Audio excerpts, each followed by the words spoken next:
Okay. But Okay, there we go. Okay, now I just need to share 1 second. Okay.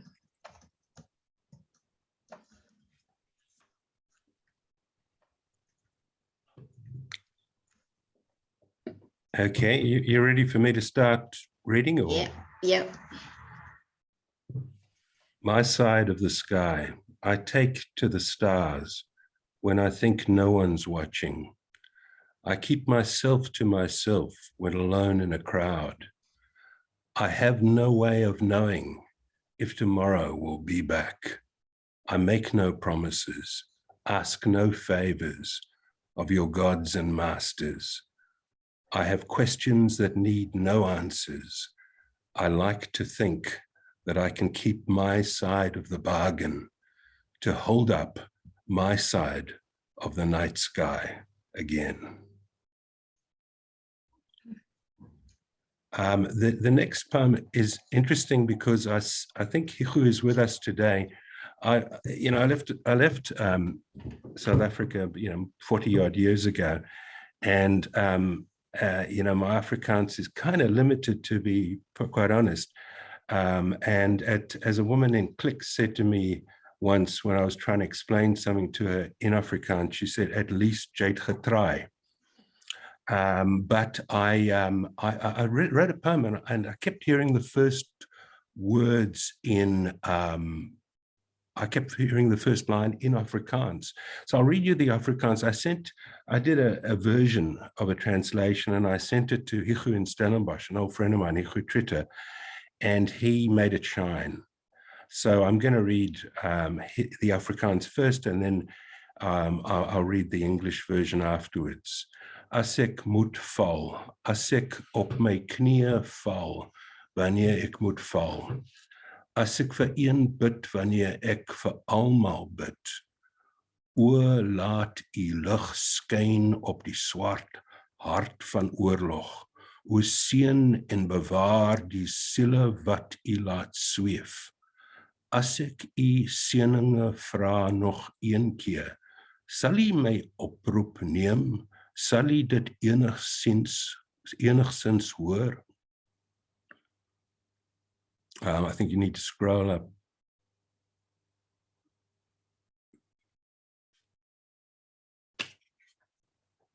As ek staan waar my vader eens gestaan het, en op my voete wil bly staan, wanneer dit my beurt is om te val. Thanks for that. The English version, which is the original, is a recent poem, which I did call, before we did the translation, I called it Turn to Fall, but now I've changed the title. If I must fall, if I fall to my knees when I must fall, if I pray for one when I pray for all, oh, shine your light on the black heart of war. Oh, bless and keep the souls you let soar. If I summon your blessings this one time more, would you take my call? Would you hear it at all? If I stand where my fathers stood and would stay on my feet when it's my turn to fall.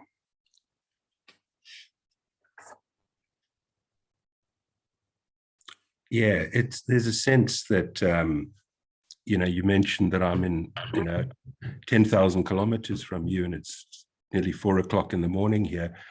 That there's a sense of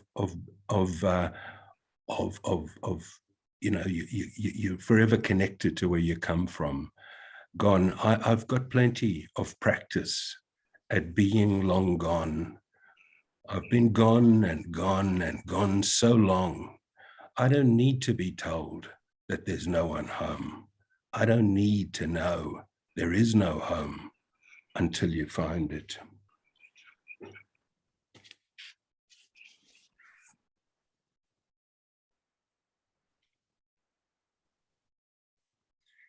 So this is a poem that takes in homecoming, takes in both the sense of where I come from and where I am.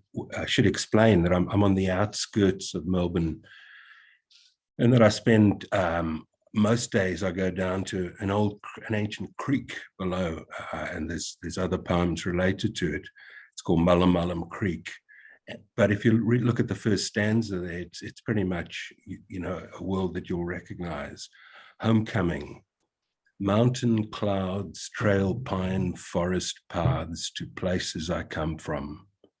River red gum flank the ancient green creek up ahead. I wander on charred desert snow my people have traipsed in time, continents adrift. The depth of a deep longing is only ever to be right here with you. And that's from my wife, Romola. And then I've put a couple of explanations there, words that you may or may not be familiar with. The next one, I go down, I sort of go down to this creek and I photograph birds and I do Tai Chi and I look at the creek water, and to me it seems to open up into in a prehistory before white settlement here. The Wurundjeri people would gather here. And I had this fanciful sense that I could look into the creek water and see into the past. So I call it Creek Eye. This creek water's an ever shimmering eye that sees an infant swaddled in paper bark, a child fed on wood ducks and yabbies, bulbine lilies, milkmaids, yam daisies and bracken. A fella raised on flesh of speared ruse, eels stopped in water ribbon traps, and kumbungi caught now in a passing stranger's eye. So the yabbies, the explanation there are kind of crayfish. The paperbark trees were then used to swaddle infants and as bandages, and nets were made from plants, including the kumbungi. So that creek is probably just a 5-minute cycle from where I am. The next poem relates to it as well. The creek is, I only go to part of it, but it's a 22-kilometer tributary of the Yarra River, which leads right through to Port Melbourne. Water. Sooner or later, we may come to a place in this water where creek meets river, and neither river nor creek is ever creek or river again.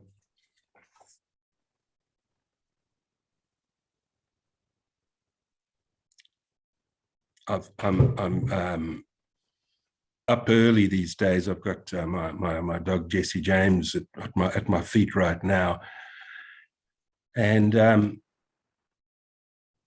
this poem, First Light. The poet of the blue skies wakes in the morning when the sun's not yet risen and grey skies are still black. The night is aflame with the tired eyes of heaven, and dark sleeps forever calling him back.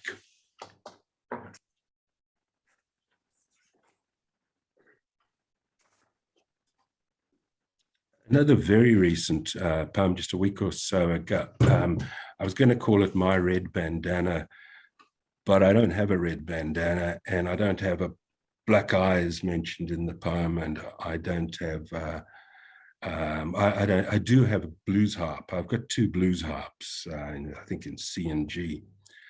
But the red bandana, I listen to the turquoise sound of the city.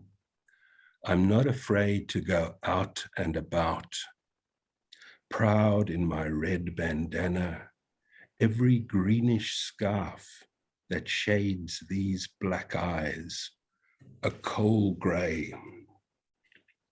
I carry my blue mask in my back pocket, a blues harp. Who knows which way a gust of gold may blow this old town over again.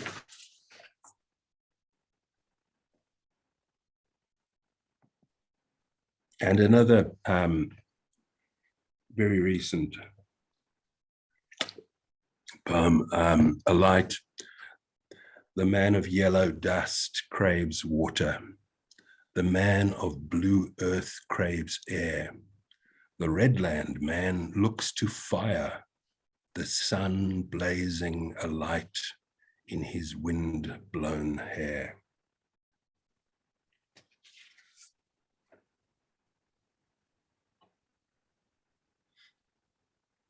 The next poem is one that I put on, when you put out the invitation to come, and I kind of feel very tempted to put in a kind of dedication there to Barbara and to Jacques, just as a sort of, just a memory of being across the Zoom aisle in your place 3 years ago and being there into the early hours talking, and I came feeling very, very, I suppose to exaggerate to say broken, but came away feeling whole and blessed with friendship, and I really feel. So I will put, if you don't mind, or if you've got another poem that you'd rather, but this one I kind of thought I would.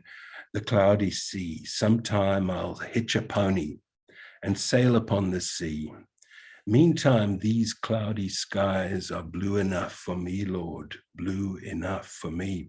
Sometime I'll swear allegiance to some sacred text or creed. Then again, I'll swear an oath to keep my spirit free, good Lord, keep my spirit free. Sometime I'll beg a favor from one who pleases me. Another time I'll hitch a pony and sail the cloudy sea, Lord, sail the cloudy sea.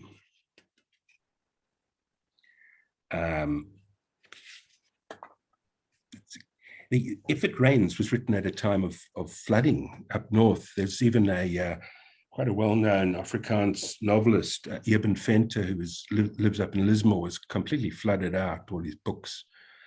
But, repeated flooding, but also a time of war, the beginnings of the invasion of Ukraine. So it takes in the sense of a world gone awry in a way. If it rains, if it pours, this sweet old world just can't hold out anymore. If this earth's not big enough to contain this river's flood, these bright stars not bold enough to light up this dark, dear night. If our heavens fall, oh, if our heavens fall, if we wake to unholy war, might we stay and stand our ground if it rains, or if it pours. The next poem, once, we have a very male-centered sense of spirituality, I think. Once there was a great God Almighty, and she made all earth and heaven and every single star that lights up our darkness. And this God sang as she made all this and more, and made light of her work, and delighted in what she saw. Then she made all of woman, and from woman all of man, and we made war. The binding is the story. I was thinking back to an interview I once did with a the time of the Eid with an imam, a Somali-born Muslim, an imam, and he was telling me the story of a time which you know, when Ibrahim took his son Ishmael, he was commanded to sacrifice his son Ishmael, and I was thinking that I grew up in a very different tradition. In the tradition I grew up in, God said to Abraham, "Kill me a son." Abe say, "Man, you must be putting me on." We grew up with Abraham and Isaac in the story, but this is known as the binding, this event, and we remember it at the time of Yom Kippur. Once he was his father's son, sure to smack the idols down, surely, surely one by one. And when the pretty deed was done, up the hill and down we come. In Gaza or Jerusalem, Armenia or Azerbaijan, Ladakh or Aksai Chin, with bloodied hands, we blood our young.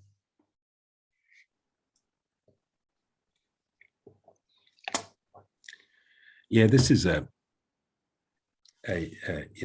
whimsical sort of poem. Winnowing, to live and learn a little, we pound the hard grain.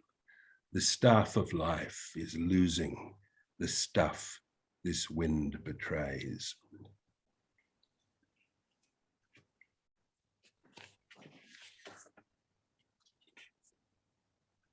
I wrote this a while ago. None of these poems I'm reading are from way back from Patkos, the book, but this seems to be a while back. Civil War. When I get back from a civil war, spend my fortune on a blues guitar to serenade a girl next door. Play things exactly as they are. Ring of coal, palace of straw. Strum it happily evermore, if we do get back from a civil war.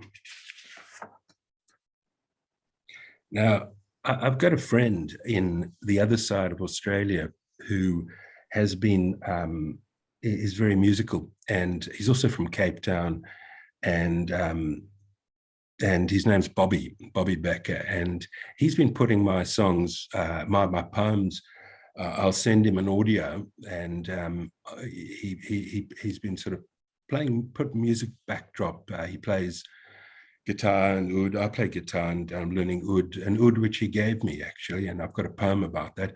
But there's a beautiful recording of this. So I kind of want you to imagine, as I'm reading this, that you're hearing a guitar backing.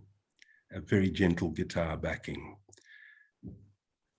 Because we have wings, we can fly, bright youth to shield us from a merciless eye, dull age to dim that golden lie. Because we have joy, we have sorrow. Because we are broken, made whole again, wings can surely let us fall. Nothing till we lose it all. Bear us each on up once more.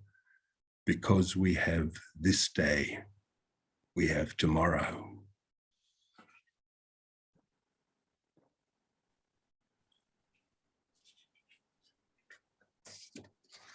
Now, I think because when I stopped working full time, actually,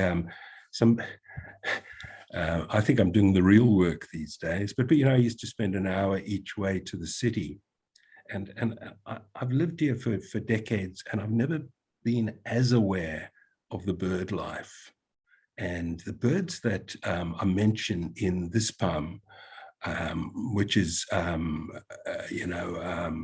dedicated to Romola again, are birds that come to feed in her garden. She feeds them every day, and she prepares this beautiful, elaborate mix of seeds, and it's quite wonderful to watch. And I sneak up on them and take photographs of birds on the creek. People think I'm a bird photographer, but they don't know. The flash birds. Let the flash birds fly west this summer. Galahs, Corella, crested pigeons, these cheeky bright lorikeets too. Let their wingspan sprawl east over winter. Razor-eyed currawong, magpies, crazy-mouthed cockatoos. Let them fly north to dark autumn. Springtime light south if they choose. Let them dare all their dear heavens. Who gives a damn if their sun sets east or west, darling? I'm still over the moon with you. Is it brilliant?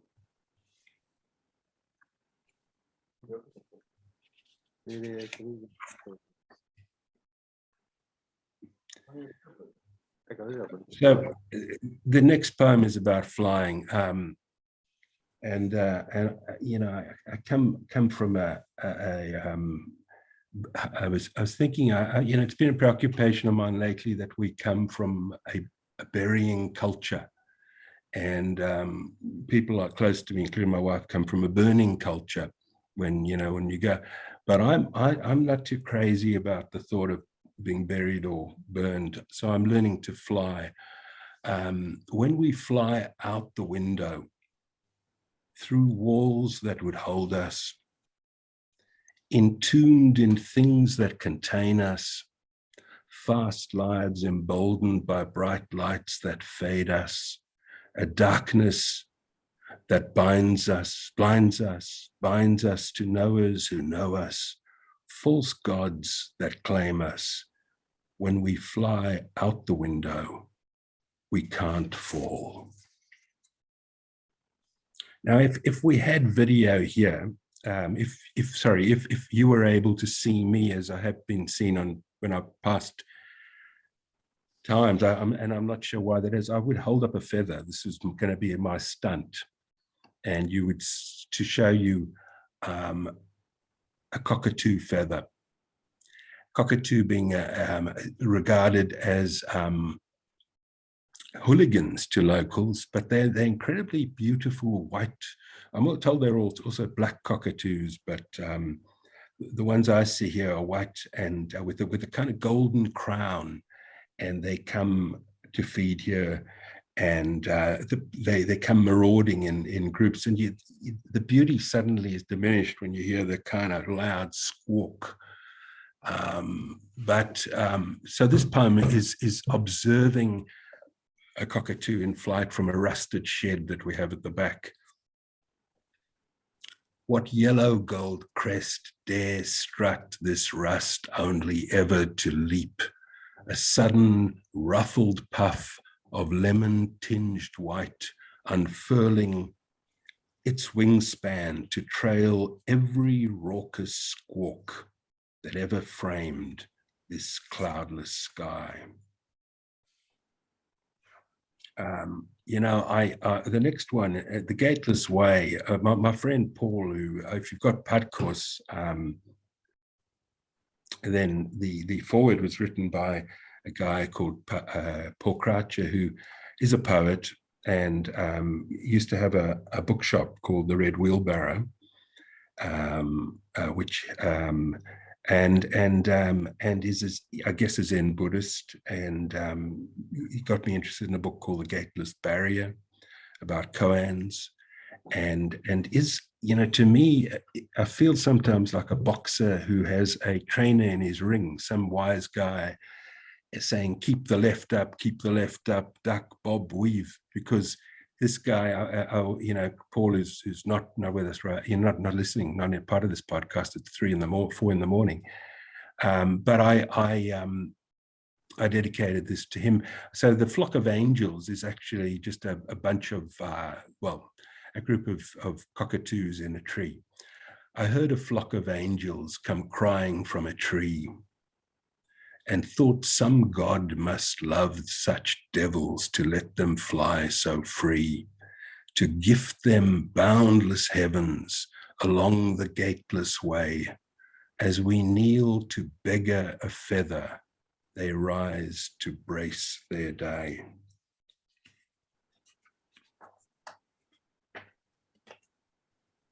Wingless, we are house guests in this home of birds who stop by to say hello.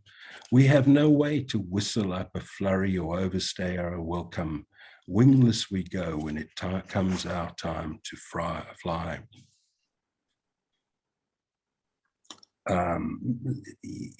The house of birds. In this house of birds, we are the ones cooped up, our distances bound up in earth's confines. Our petty crime, these awkward arms won't let us fly until these fingers spread the wings behind the eyes as the spaces between bars on a cage open up to the skies. We've had visitors on our including a currawong, very menacing looking predatory blackbird with white feathers. The most beautiful voice. They sing just gloriously, but they're kind of unnerving. And so black metallic ink dipped in white sheen, whose bright yellows spy us cowering. He sweeps us up in sweet song. Such melody shreds our dreams. It shatters this warm corpse land. I find myself, in a sense, romanticizing flight. And I was down cycling on the creek and I was thinking about a poem I was writing, and it just seemed wrong. It seemed that I was, it seemed shallow. And I thought, it's missing something. And I thought, well, the thing that it's missing is a gun. In his sights, if he could see his way clear, he'd touch the edge of heaven, where you glide and soar to a bright sun in explosive delight, till the water is bloodied where you fall.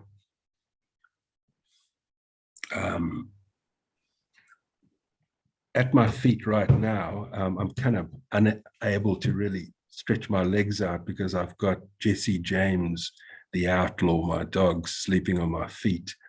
But Jesse kind of, he's 15 years old, which I'm reliably told is 105 in our years. And we go walking a couple of times every day. In the morning when he hears me getting up, sometimes he cries out. And this was the first time I heard it, him cry out. He doesn't every morning, and I wrote for Jesse, don't let's be crying, my beauty. Don't let us cry at all. Not though the dark may find us, not though the light lets us fall. The vet told me that he would struggle to make it through this winter. And so every day with him is a day of grace. Bobby, my friend, gifted me an oud, which is a Middle Eastern instrument. And again, if I was, if my screen was working, I'd hold it up and you could see what it looks like. It's got five sets of 2 strings. It's a total of 11 strings and a bass string. And it's a beautiful instrument. And every week I've become a bit obsessed with this thing. But I also thought it was ironic that the word oud could be read by somebody unfamiliar as oat, as in Afrikaans. And I thought, well, if you read this as oat, you could also, you could probably understand the poem in a different sort of way. But the oud has pegs. Unlike a guitar, the pegs unravel suddenly when in change of temperature. When the peg slips, the string unravels, the wine glass shatters, spilling its dark song on you and on me. There's a great poet, a Zen poet, I think from the 18th century, called Ryokan, and he wrote a haiku, which I love. And I thought I'd write a haiku back to him across the centuries.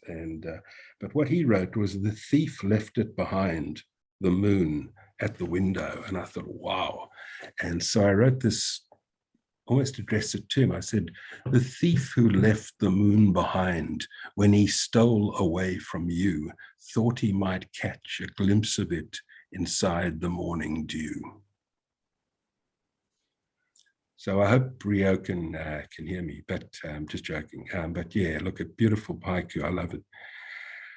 The razor line probably comes. We're getting to the end of my reading. You'll be relieved to hear. But there's a couple more.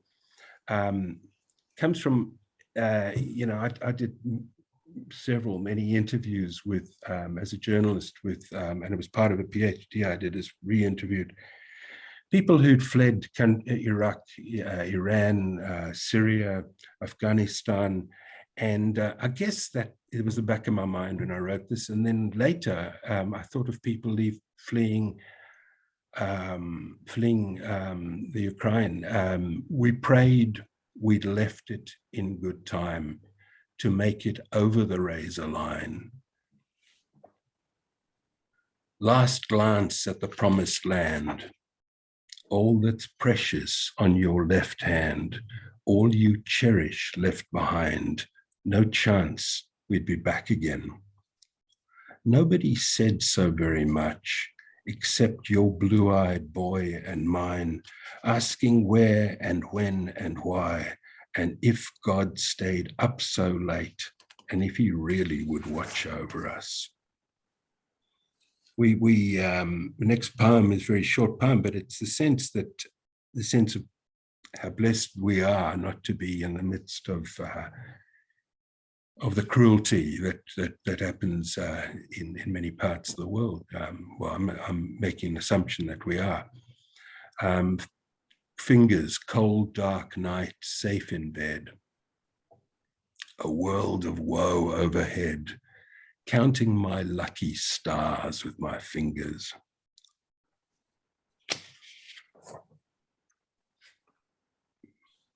My mother died last year, and this was written, I rang her. I used to talk to her once a week and take her on trips, journeys, virtual journeys around the Cape from 10,000 kilometers away. But the last, I was told she was dying, and my sister held the phone to her, and I spoke to her, and then I said to her not to try to speak. And this was written after that conversation, and she died hours later. It's called Awakening. The light that dims your blue eyes tonight is the light of heaven. The bright light of heaven is the dark light of the sun that rises in your blue eyes. Now your night is done. The next poem was inspired by a snapshot, which again, I thought I'd hold up and show you a tiny, tiny photograph of my father taken 100 years ago when he would have been 4 or 5 years old. And it takes in, it's dedicated to my boys, Neil and Rowan, with whom I spent part of today. So sorry, it's to say, to no one in particular, in next to no time at all.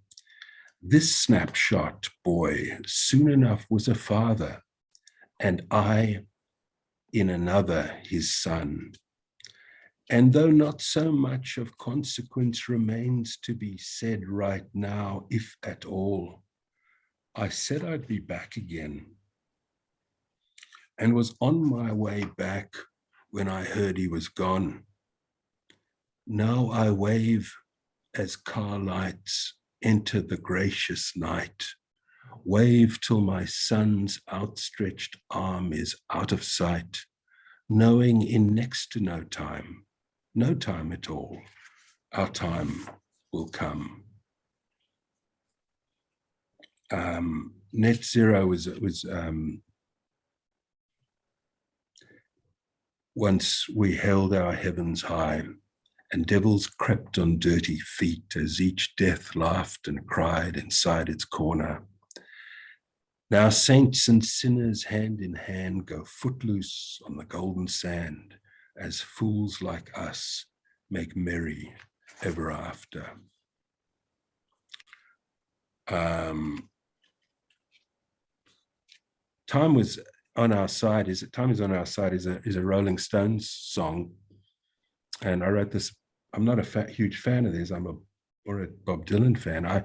But I was thinking of that song when Charlie Watts, the drummer, died.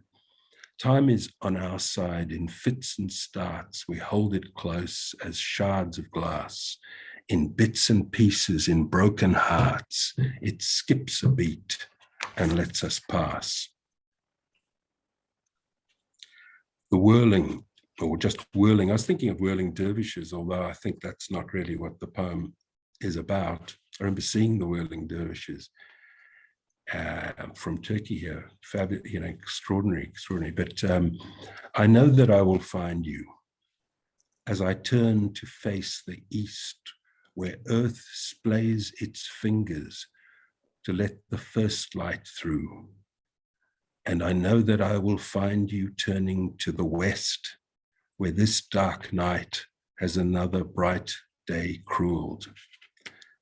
As the earth turns around the sun, so I turn about you, and coming to rest, each empty palm in each, whichever way I face, find myself turning to you.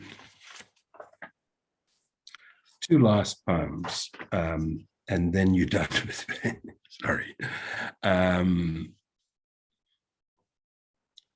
Grace of Day. When I'm too far gone into the night, not far enough to make it home, what darkening light lets me stay the course? What steadying breath draws me to the dawn? And the last poem I'll read tonight, this morning here. Happily, the world is flat again, and I can find my feet where I left them on the hard floor. Lord, I've got scores to settle, deeds to be done, an old dog to walk a steep hill, till it's flat again, and happily we find our way back home. Thanks very much. Okay.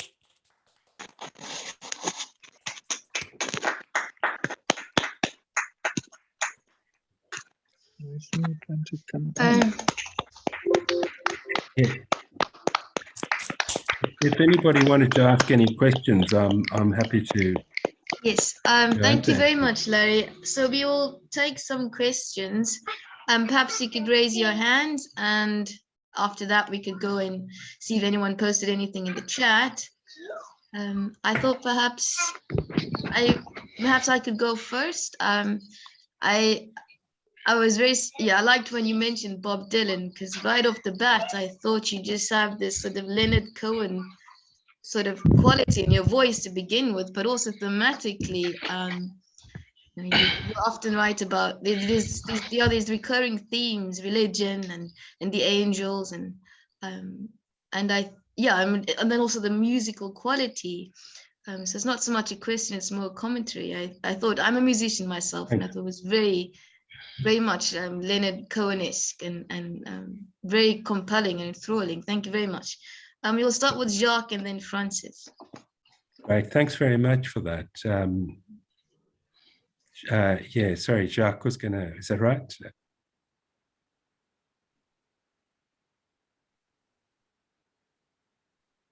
You'll have to unmute yourself, Jacques.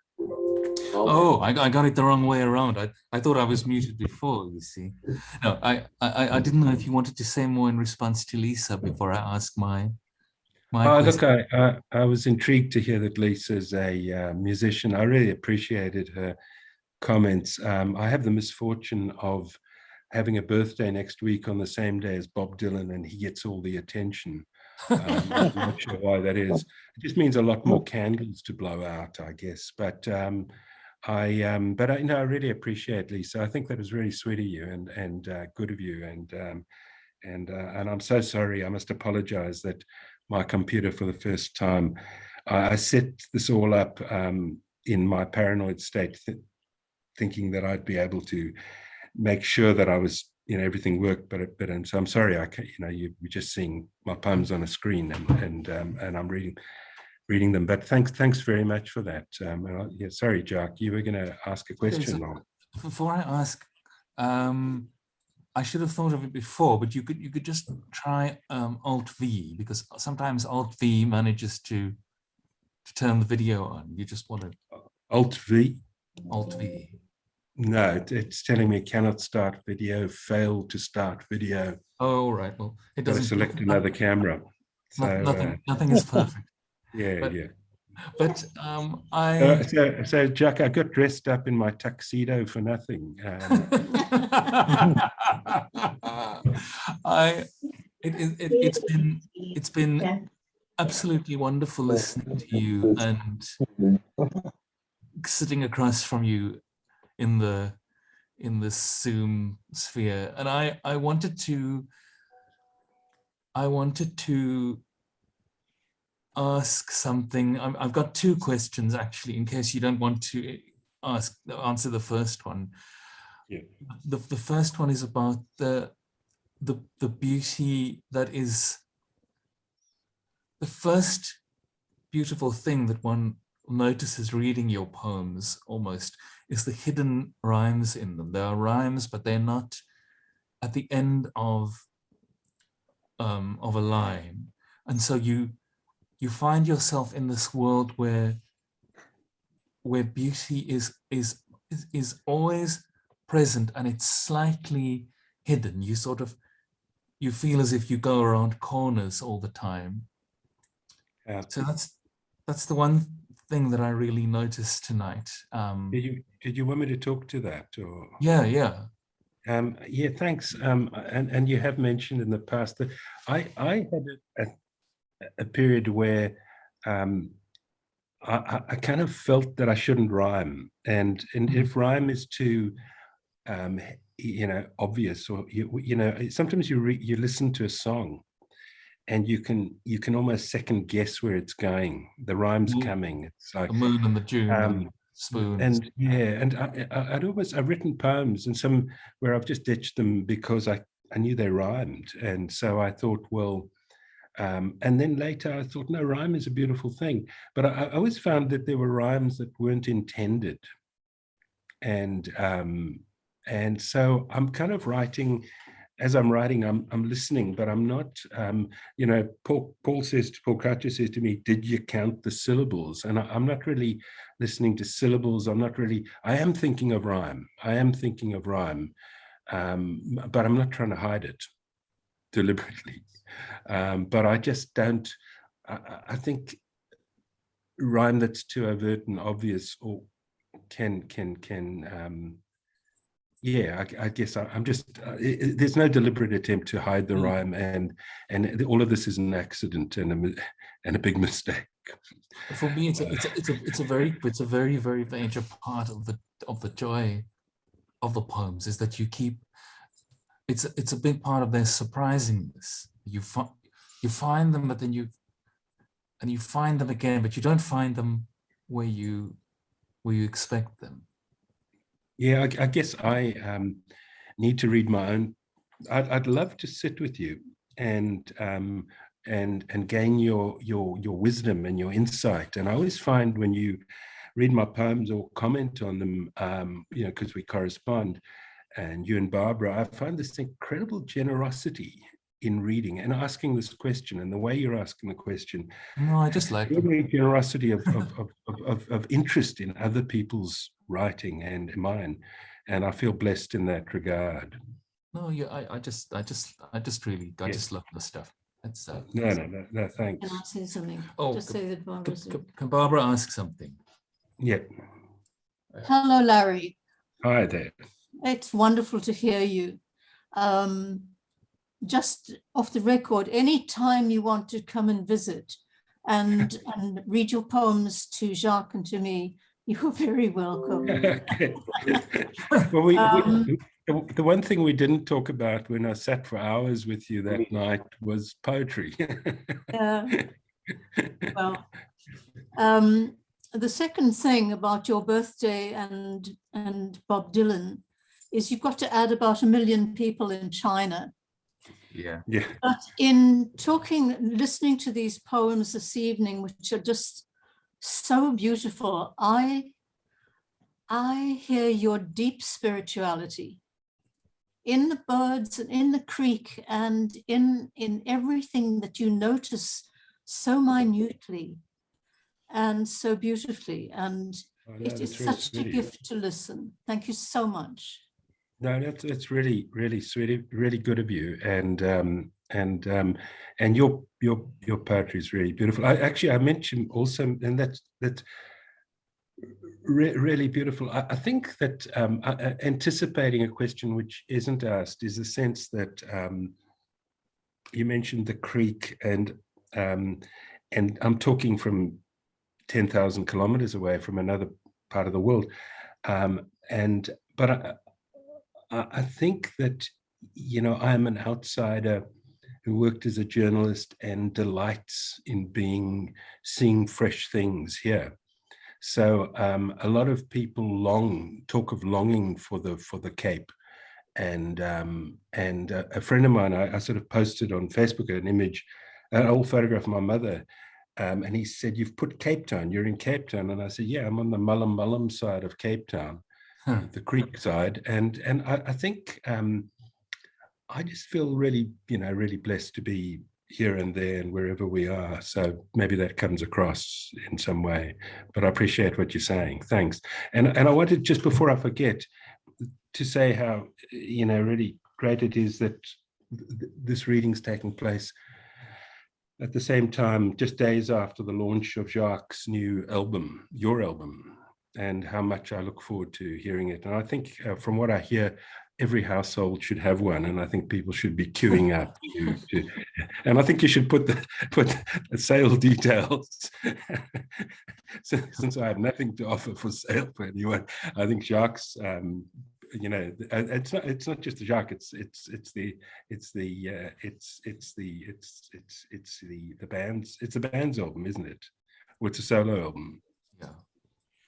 But you were going to ask something else, Jacques. Sorry. Later. Let's give somebody else a chance. Okay.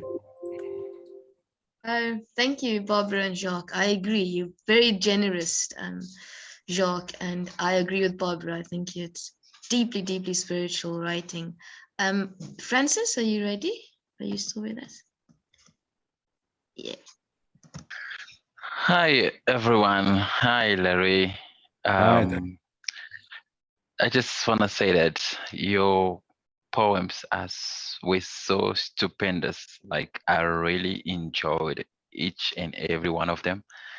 So please write down for us the website. I'm really keen to go on your website and just to get to know you more and read more about you.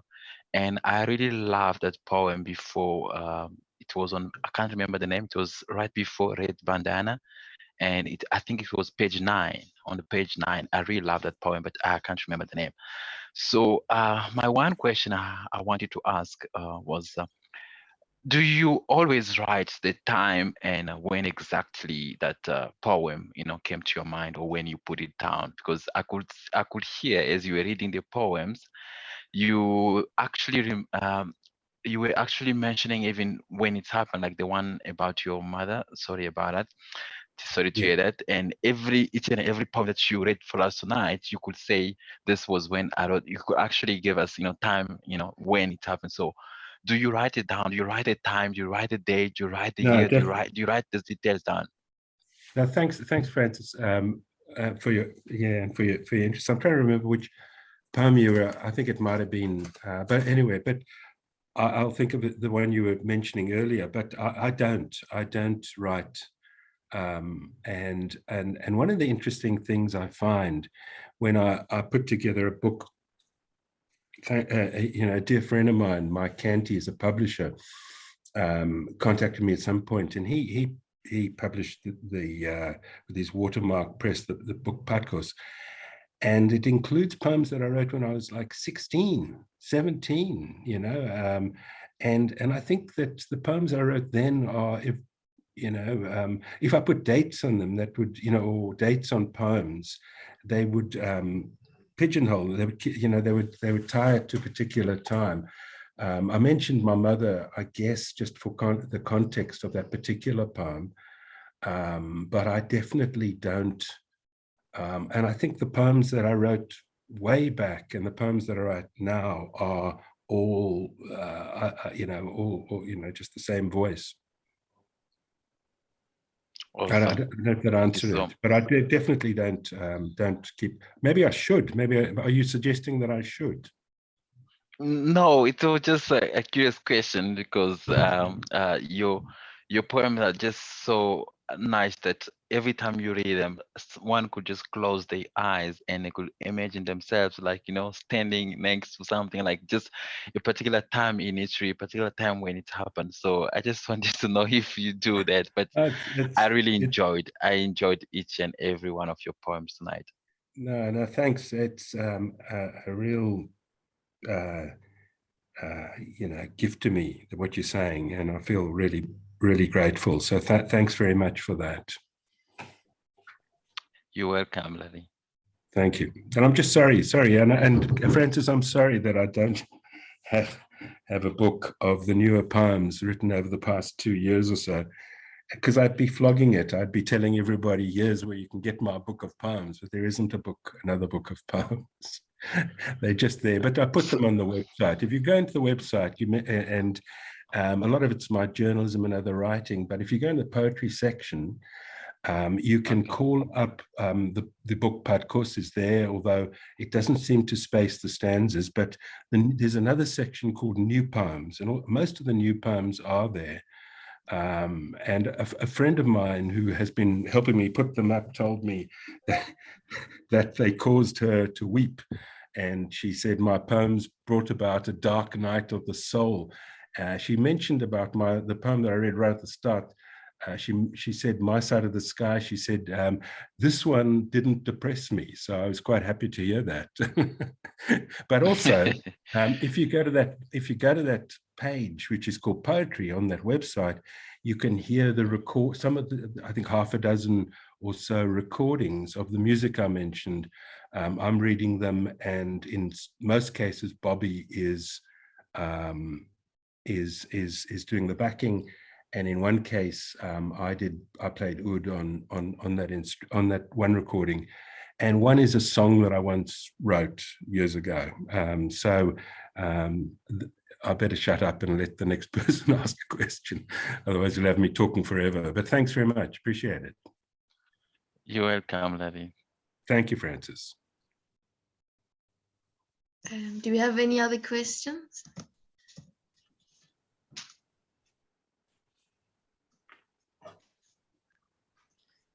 Okay, Jacques has another question. Let's perhaps let Georgia go first, and then Jacques. Hi there. Hi, Larry. Thank you so much. Hi. It was just such a beautiful reading. You just had me from the beginning with the very first poem, and that amazing line that there is no home until you find it, and the poem that went with it, which was the title gone, Larry? I can't remember. Or was it Homecoming? Which one was it? The title. No, the title. Don't worry, I'll go and look for it. Okay. The title. I was just looking at the printouts I got. The title was Gone. Oh, fantastic. Okay, thank you, because I really want to read that over and over. It was so amazing. And then I just wanted to say a really big thank you for another 2 poems, which was your poem for Jessie, which just so resonated. I've just lost a very beautiful 15-year-old girl myself, and she did exactly the same thing. And that poem that you reading that tonight, that will stay with me for a very, very long time. Oh, no, that's beautiful. Thank you. As will the poem The Awakening about your mum. I know Francis mentioned it as well. Absolutely wonderful. Thank you so much. No, thanks, George. I really appreciate that. Thank you. Thanks. So I'm almost sorry now that I started asking this question, because I don't know how anyone can answer it, but it has to do with the way you work with paradox, the way that you say we're whole and we're broken at the same time, the way that it's light and dark at the same time, and it's as if you're standing on both sides of something, and they're both true. I don't know if you want to say anything about that, because obviously it's something that you must know is there, but it's something that it has to be very much a part of the way you experience the world. I almost feel like maybe I can answer off the cuff without thinking things through, but I will also write to you. Think. But I think that that I'm speaking from another planet. I'm speaking from another place, and yet I'm where you are. Yes. And I come from somewhere else, and I'm thinking that I am married to another culture, and this is my culture, and yet not, that I am still who I am. Yes. And my, so there's all this kind of sense of flux or fluidity or something. I'm sorry, I'm beginning to sound like nonsense, but I kind of, I can't. But I think maybe maybe I'm not understanding fully what you're asking, but I also worry when I read some of those lines you mentioned that they can lapse into cliche as well, whole and broken. And, when I look at that, I think, here we go, some of it.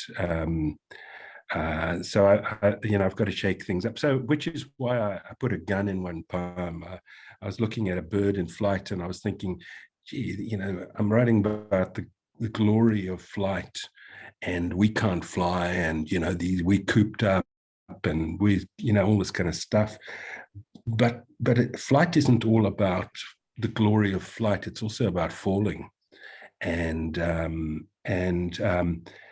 I'm quite it's kind of cruelly I made the perspective, the sight, the shooter, and the blood on the water.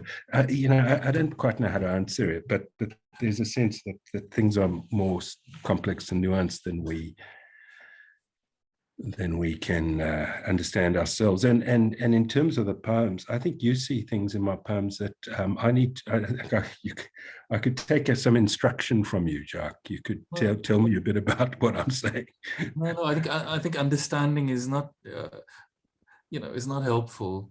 People see things in my poems, and you can see things in somebody else's poems, and it's actually the person who writes them shouldn't understand them completely. Otherwise, why would you write? Yeah, I mean, I wanted to ask whether I feel I'm hogging all this time, and it's meant to be open mic, and I've read so long, and you've been spared looking at me, which is good, because I'm just this grey bearded fellow with but I did have a haircut, and I thought I might show that off to you, and it's a pity you're not showing my haircut. But I kind of really would love to hear the lyric from one of your new album. Could you read something to us or sing something to us, or is that inappropriate? An open mic, yeah. Yeah, an open mic. I'd love to hear it. Yeah. Okay, that's it. I think I mean, I've just been itching to ask this question. I'm very interested in the idea that we all do many things for work or to survive or whatever it may be. And, you know, as much as your poetry is, you know, all this marvel, it's also completely unpretentious. And I wondered if how much of your life as a journalist you sort of rely on in your poetry. Is there a kind of formulaic separation, or do you think they feed each other? I mean, I had a, you know, I'm sorry, I feel a bit guilty because I'm taking up so much. It's the last question, I promise. But this is something that's been on my mind, that, you know, as a journalist, I've always written poetry, but I've, you know, had to write other things, and my fascination is with with telling stories, just the access and sitting with people and shaping and hearing their stories. But I remember once, I'll tell this as quickly as I can, but I was writing for Deadline a story about a Greek ferry disaster and legal action, and there was a lot of pressure, and I had to complete this. And somebody said that there was you know, I also used to do on the side a lot of music interviews, which you can find on my website, and a lot of poetry, poets, and when I could. And somebody said, Thomas Solomon is in town. And I got really excited. I said, Thomas Solomon. Of course, I'd never heard of him. But, you know, I went out and I snuck an interview with this great Estonian poet. And I interviewed him knowing I had to rush back and write to Deadline on a Greek ferry disaster. And Thomas Solomon, after this beautiful interview, just opened up. It was just fabulous. And he is such a wonderful poet. And at the end of the interview, he said to me, I turned off the tape recorder. I thought I'd record it, put it, chuck the cassette away, and I'll get to it when I can and get back to what I'm doing. And I was running to get back to the office. And Thomas Solomon said to me, as I turned off the tape, he said, now we can talk. And I said, now we can talk? And he said, yes, you're a poet. And I said, I'm not a poet, I'm a journalist.